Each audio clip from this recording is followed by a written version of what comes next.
Bueno, muy buenos días, buenas tardes, buenas noches en el momento en que usted esté viendo este video. Gracias por estar con nosotros, gracias por estar aquí en Más TV, el canal de la gente, transmitiendo desde Facatativá para más de 40 municipios, no solamente en Cundinamarca, sino en los llanos orientales, a los que les damos también un saludo muy especial. Como siempre, en especial es Más TV, trayéndoles a ustedes invitados supremamente importantes y especiales. Hoy nos acompaña aquí en el set de Más TV un psicólogo facatativeño, itifista, y eso nos llena de orgullo porque la mayoría de personas que trabajamos aquí en el canal somos del técnico industrial. Samir Padilla. Samir, bienvenido. Muchísimas gracias por la invitación. Gracias a todas las personas que en este momento van a escuchar esta entrevista.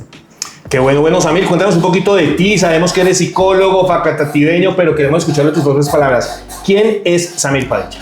Samir Padilla es un facatativeño, hijo de un samario y una cundinamarqueña. Okay. Mi papá es ex policía, mi mamá es estilista, ella toda la vida ha sido comerciante aquí en Facatativá. Mi papá ha desempeñado diferentes labores, hoy en día pertenece al gremio de los taxistas de acá de Facatativá. Estudié en el Instituto Técnico Industrial de Facatativá, posteriormente estudié en la Universidad Cundinamarca acá de Facatativá, me preparé como psicólogo. He tenido diferentes experiencias en laborales aquí dentro del municipio. Antes de graduarme estuve trabajando en una institución que vela por la protección de los derechos de los niños, niñas, jóvenes y adolescentes con algún tipo de característica psicológica. Estuve trabajando en la cárcel modelo de Bogotá. Okay. Allí estuve trabajando cerca de 1 año y 3 meses. Hice una investigación muy interesante donde describí toda la estructura de poder dentro de uno de los patios de esta institución. Estuve trabajando en el Hogar Geriátrico San José, en ese momento a cargo de las hermanas, de la hermana Gina Echeverry. Ahí duré 3 años. Posteriormente trabajé en el Hospital San Rafael de Facatativá. Ahí duré cerca de 3 años también en consulta externa, en la parte de urgencias, en toda la parte hospitalaria. Y actualmente estoy trabajando desde la Secretaría de Gobierno en todos los centros de protección, el CTP, el Hogar de Paso y el CETRA. Bueno, Samir, una experiencia bastante amplia. ¿Cuántos años tiene usted, Samir? Yo tengo 31 añitos. 31 Estoy cerca de cumplir 32 años, ¿sabes? Qué bueno. En este mes precisamente. No parece que tuviera 31 años y tiene una vasta experiencia en el tema de la psicología y pues lo que usted ha venido desarrollando. Samir, experiencias interesantes. Me parece interesante el tema de la cárcel modelo. ¿Cómo llegó usted allá a la cárcel modelo? Fíjate que eso fue por las prácticas. Allá ingresé como practicante de psicología desde la Universidad Cundinamarca y fue un proceso bastante interesante, ¿sabes? Porque fue la primera vez que se abrió esa convocatoria y muchas personas quisieron presentarse a ese campo, era lo más atractivo. Nos hicieron varias pruebas, solamente clasificamos 6 personas. Allí pues estuve prestando todo un servicio de atención a los internos, había una labor también psicosocial con un equipo interdisciplinar y lo más interesante fue la investigación. Allí, inclusive para hacer esta investigación, estuve interno 13 días dentro del patio cuarto, que es el patio asociado a delincuencia común.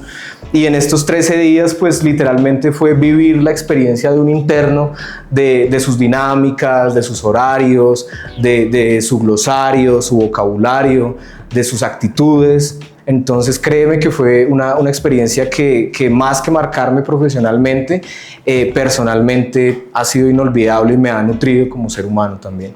Bueno, ¿qué determina uno después de 13 días compartiendo con esos reclusos en la cárcel modelo? ¿Qué determina uno? ¿Qué conclusiones saca uno? No solamente para la vida profesional, sino como lo que usted acaba de decir, Samir, para la vida personal. ¿Qué conclusiones saca uno? ¿Qué enseñanza se trae uno y dice, oiga, mire, la vida no es como la pintan afuera? Fíjate que trabajando allí fue muy interesante ver cómo todas las personas que prestábamos una labor allí o que convivíamos dentro de esta institución, cada vez fuimos más contagiados por estas dinámicas, ¿sí? La cárcel es un mundo y me refiero a que hay unas formas de expresarse, hay unas formas de interactuar, hay unas formas de convivir y hay incluso unos valores muy bien determinados, ¿sí? Entonces, el entender cómo estas personas se comportaban de una manera tan diferente y cómo la psicología del ser humano también podría ser de alguna manera impregnada por este tipo de contextos, fue bastante impresionante, ¿sí? Incluso en el punto de ver como personas que presentaban ciertos roles, guardias, roles asociados a la salud, algo tenían de estos comportamientos, ¿sí? Desde lo más sano, desde lo más virtuoso, pero entender cómo esto influía en la conducta del ser humano fue bastante impactante. Interesante eso. Bueno, de acuerdo a esa experiencia que nos ha contado Samir, he visto que se ha trabajado con niños, con jóvenes, con adolescentes, con mayores, con ancianos. Sí. Entonces creo que eso le da un campo de acción supremamente importante para hablar de algo interesante que quiero que toquemos a mí desde su profesión, y es la salud mental. ¿Cómo está la salud mental? Y hablemos en un hecho muy pequeño, digamos, los facatativeños. Usted también, que ha estado allí presente en muchas entidades del Estado trabajando, ¿cómo está la salud mental de los facatativeños? Pues es algo bastante interesante, ¿sabes? Facatativá es cuna de psicólogos, ¿sí? Y es algo que me parece bastante importante de resaltar, porque la salud mental, no solamente de Facatativá, sino de Colombia y el mundo, pasa por una situación en la cual se están presentando bastantes cambios en la forma en que las personas afrontan sus emociones, los problemas, las angustias naturales de la vida, y cómo cada vez las personas se van quedando más sin herramientas para afrontar precisamente esto que te estoy discutiendo. Entonces, hay varias cosas a tener en cuenta. Por ejemplo, la educación que reciben los jóvenes, ¿cierto? El tiempo que los padres pasan con sus hijos, ¿sí? Por ejemplo, acá en Facatativá hemos identificado que no es tanto, ¿sabes? Asociado también a las labores de los facatativeños y al tiempo que demandan estas labores, los niños y los jóvenes pasan mucho tiempo solos, ¿sí? Y en este pasar mucho tiempo solos ocurren diferentes situaciones en las cuales ellos quieren descubrirse a sí mismos, ¿sí?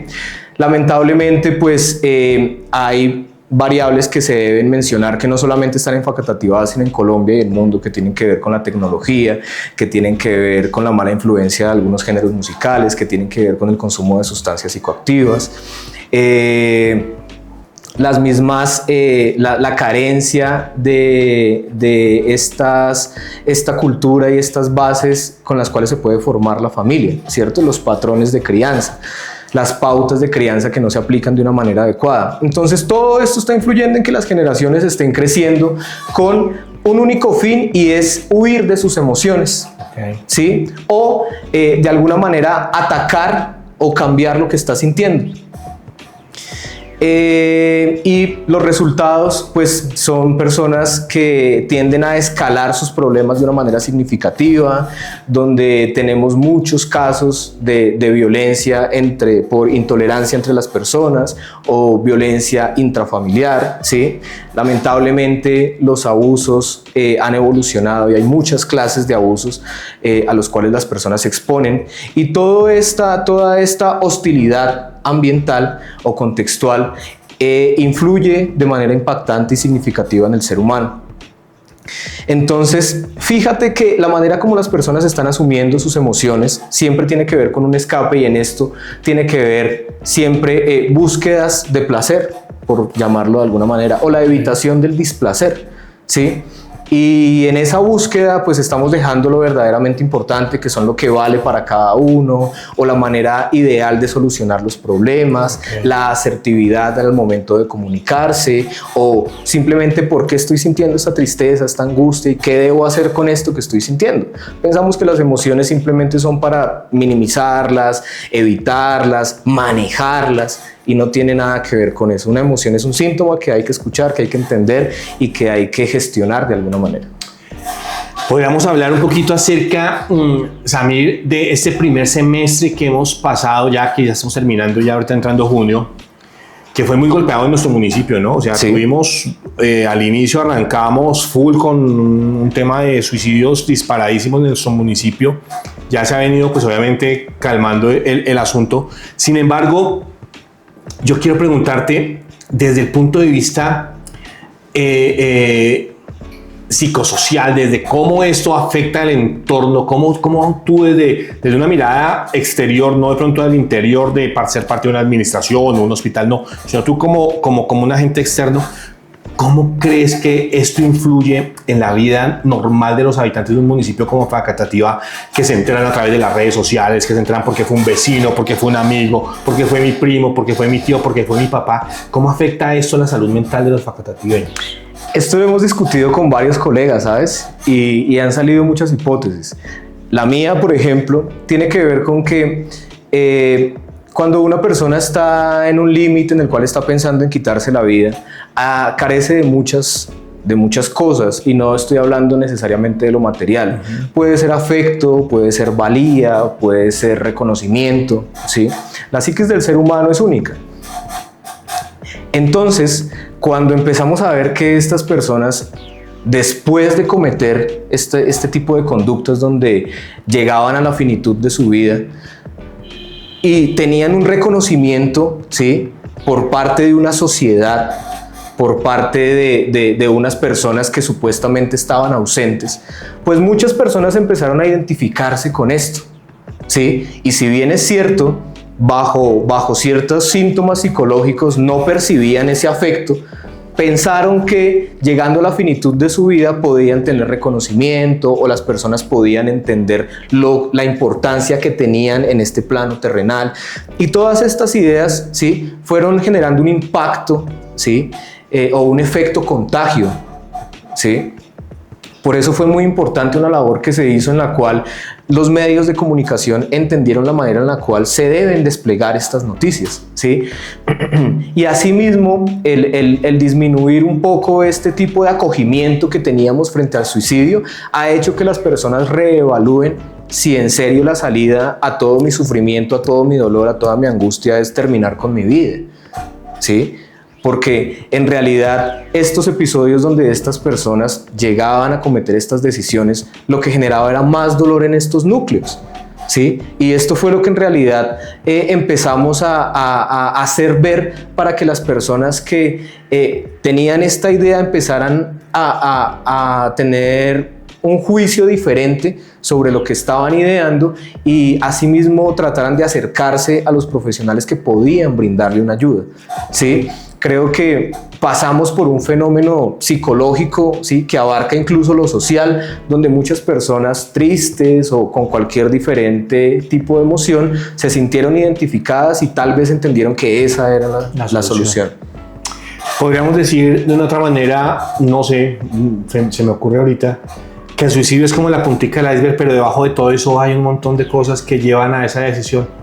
Es que fíjate que el suicidio no es un problema reciente, ¿sí? Por ejemplo, después de la Segunda Guerra Mundial, ¿sí?, las personas que salían de estos campos de concentración, imagínate tú, después de haber pasado toda esta barbarie, ¿sí?, uno pensaría que estas personas salían con ganas de vivir, ¿sí? E irónicamente no. Después de las guerras, las ciencias avanzaron mucho, y la Segunda Guerra Mundial frente al suicidio dejó vasta teoría, ¿sí?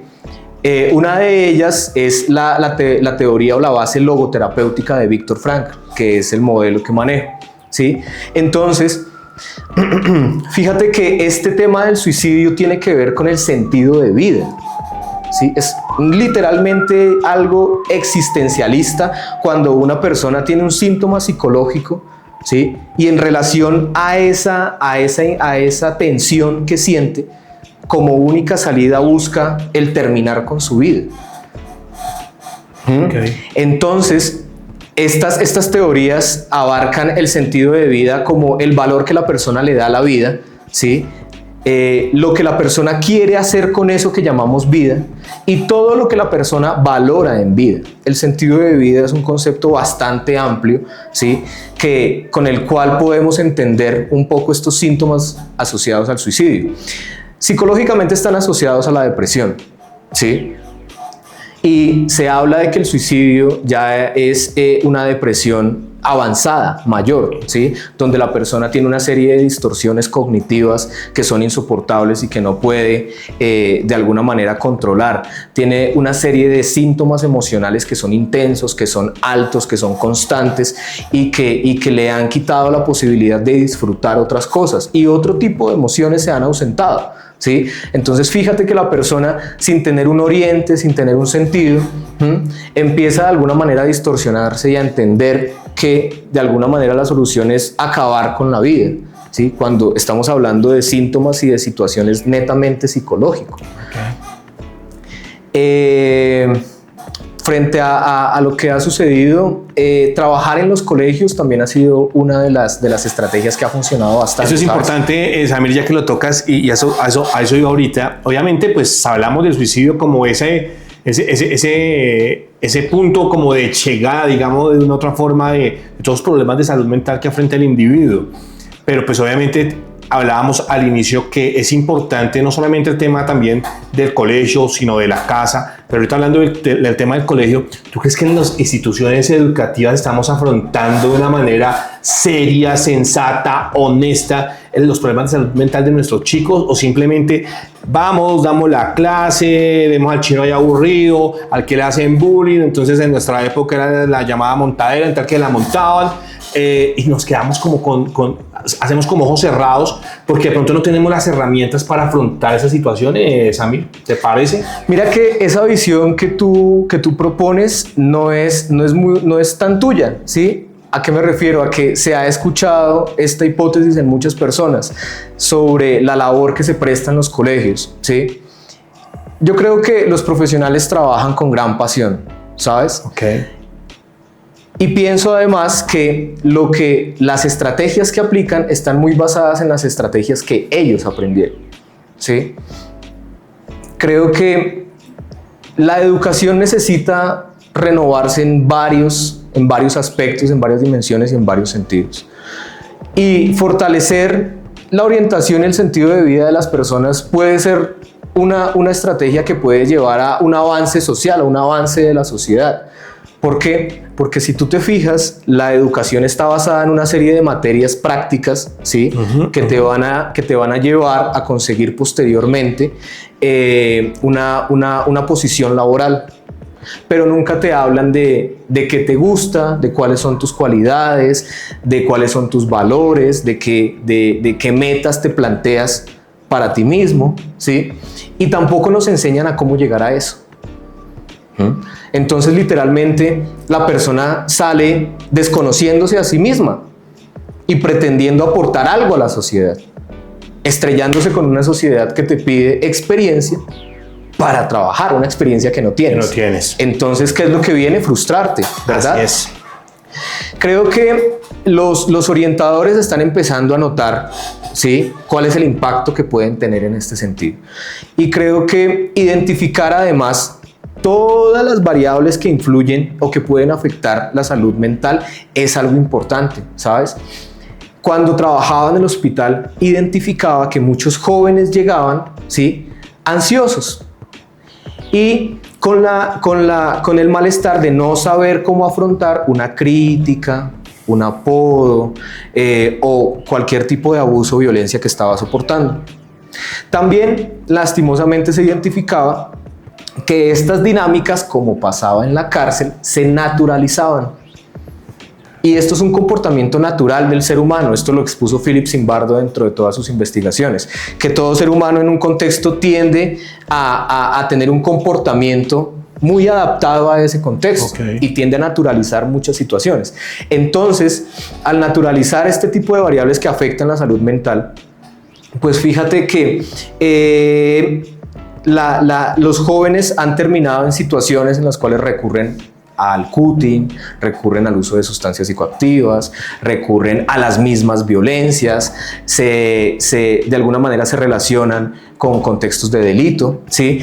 Y todo esto, ¿sí?, cuando uno llega a abordarlo, es la relación o el efecto de unos factores que no han sido previamente atendidos, ¿sí? Como las pautas de crianza que manejan los padres, o como el tiempo que los padres comparten con sus hijos, o cómo los padres le ayudan a sus hijos a gestionar sus emociones, ¿sí? Entonces, fíjate que todas estas características están influyendo en que los jóvenes estén de alguna manera entrando en una etapa en la que su salud mental se está convirtiendo en una variable de problema, ¿sí? Y frente a la labor que se está presentando, creo que sí es muy importante, además de enfocarnos en toda la parte académica, enfocarnos en toda esta parte personal, psicológica y espiritual del ser humano para lograr que cada joven al salir del bachillerato sea íntegro en su preparación y no solamente académica. Así es.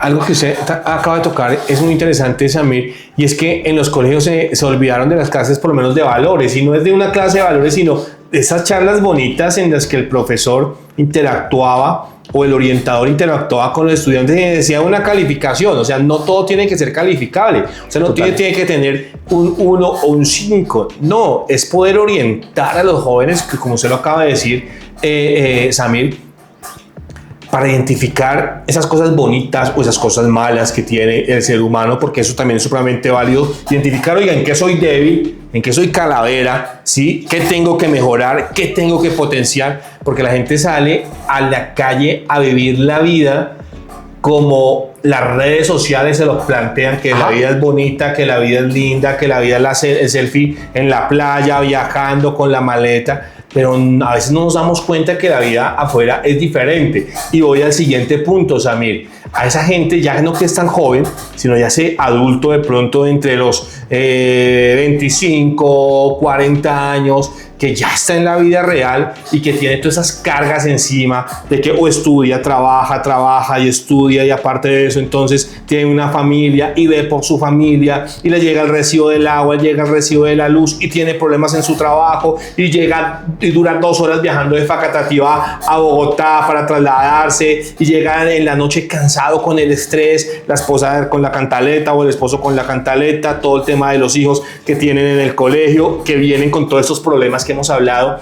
¿Cómo ayudar a esa gente, Samir, que está viviendo todo el día la batalla del día a día, la batalla de un día arduo de trabajo que no dura 8 horas, que dura más de 8 horas, porque hay gente que madruga a las 4 de la mañana, sale de su casa a las 5, llega a Bogotá o al sitio a las 8 de la mañana y vuelve a llegar a las 8 o 9 de la noche y no tiene ni siquiera tiempo para sí mismo?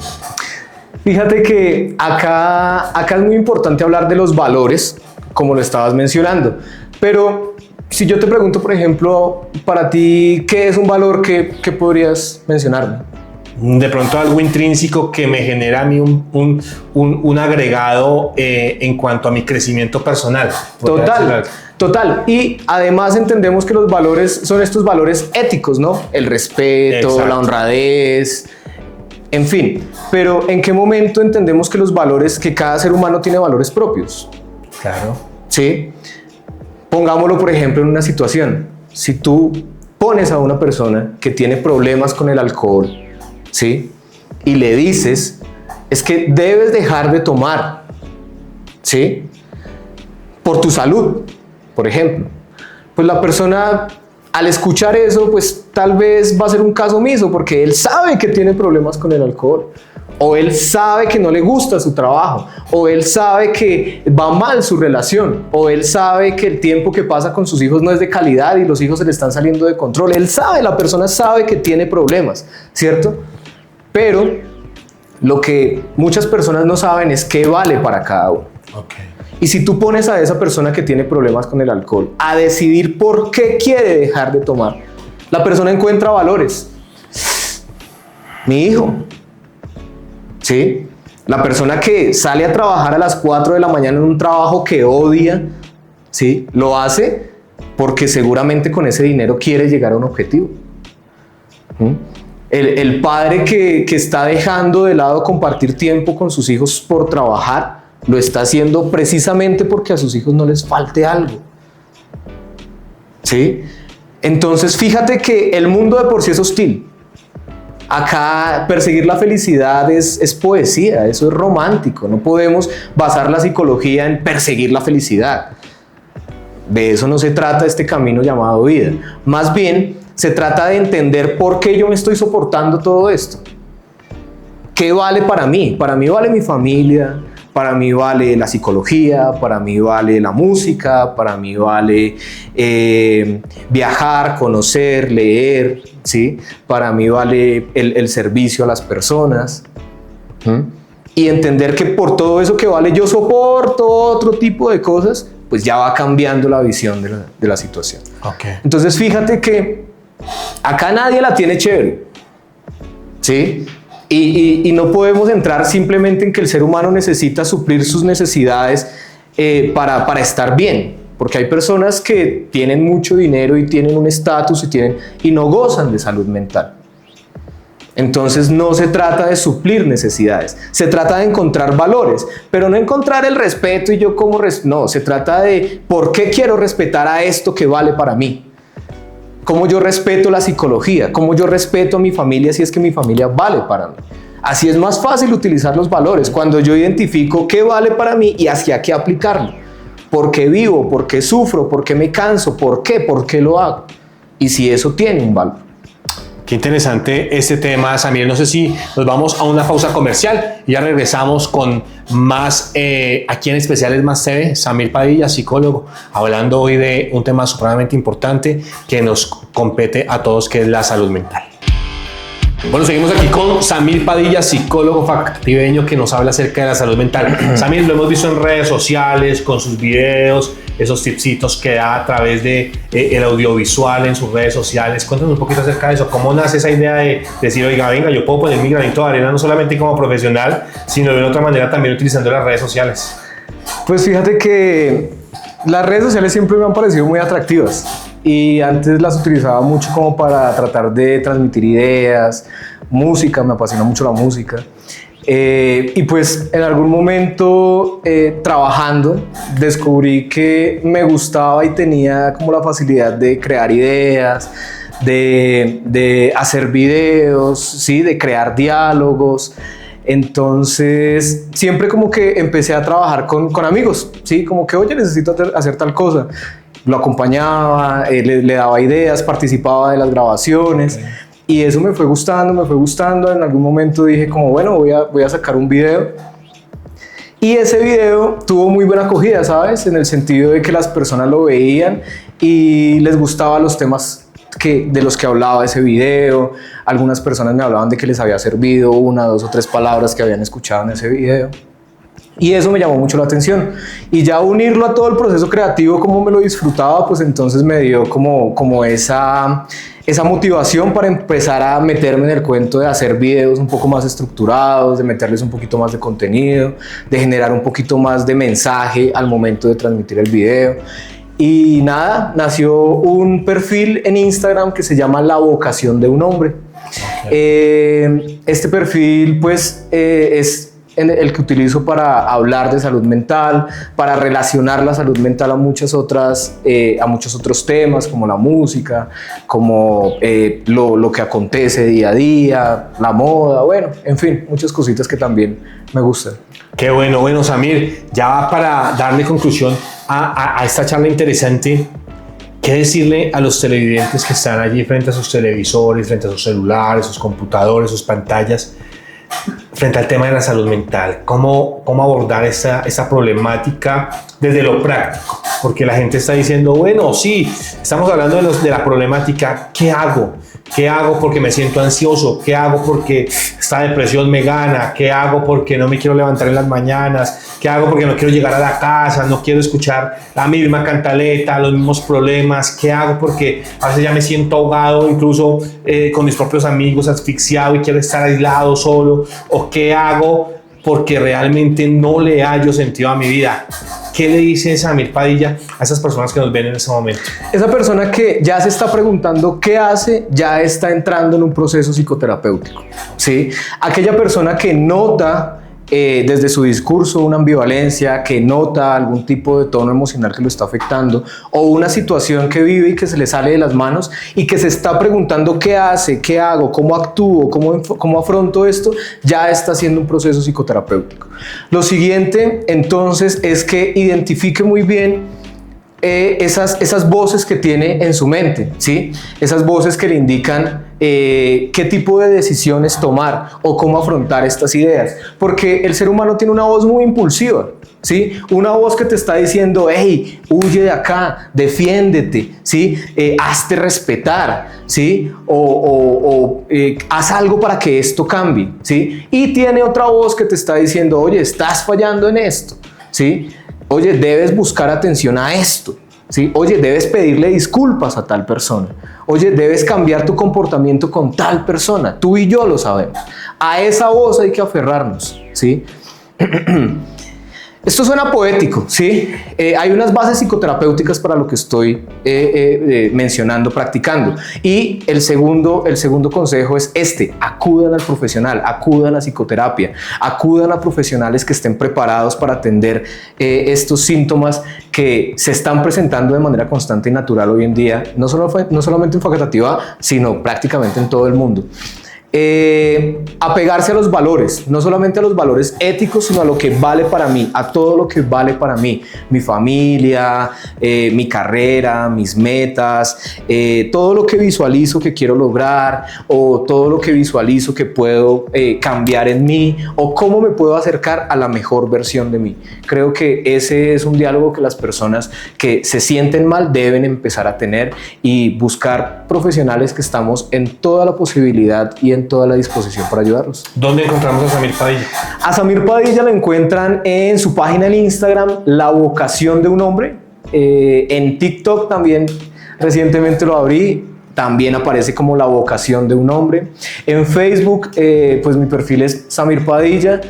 Y para consultas y pues para también hago conferencias, charlas. Okay, qué bueno eso. Para practicar psicoterapia, el número es 320-267-5428. Bueno, ahí está Samir Padilla, los datos de Samir Padilla, para los que nos están escuchando, para consultas, para hablar de pronto con él, para comentarle algo. Oiga, ahí va a estar Samir Padilla. Samir, el saludo para toda la gente de Facatativá, los 40 municipios que nos ven, la gente de los Llanos Orientales. Y ese consejo bonito de Samir Padilla ahí desde el fondo del corazón para esa gente que dice, venga, me sirvió esta charla de Samir, gracias a Samir por este espacio, ese consejo bonito ya como para rematar. Nada, búsquenme. El consejo, primero gracias por toda la atención, gracias por permanecer hasta este punto de la entrevista. Gracias a todas las personas que en algún momento he podido atender y que se han beneficiado de todo esto.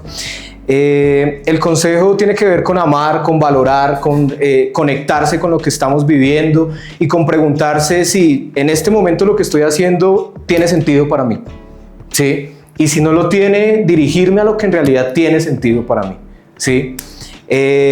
Muchas gracias a todos y nada, un facatativeño más. Yo amo Facatativá, amo Cundinamarca y planeo estar en algún otro lado del mundo rompiéndola y diciendo soy de Facatativá. Qué bueno, conferencias, ahí está el perfil de Samir, aquí lo acaban de poner en nuestras pantallas para que ustedes lo vean en la parte inferior, el número telefónico también de Samir si necesitan algún tipo de consulta, algún tipo de psicoterapia. Oiga, no se quede callado, levante su mano, grite y diga, oiga, necesito ayuda. A veces el orgullo no nos permite pedir ayuda, pero realmente la necesitamos. Como siempre, Samir, gracias por estar aquí con nosotros. Muchísimas gracias a ti, gracias por la invitación, gracias a Más TV y gracias a todos ustedes por escucharnos. Y a ustedes también, muchas gracias por estar siempre aquí pendientes de la información, como siempre aquí en Especiales Más TV, invitados de talla, invitados que nos traen algo que contar, que nos cuentan historias, que nos muestran ese lado bonito de la vida, pero también obviamente que nos hacen así como dicen las mamás, nos zarandean un poquito, nos dicen, oiga, hay que avanzar. Y si necesitamos levantar la mano para pedir ayuda, como lo acabo de hacer hace un momento, levantémosla.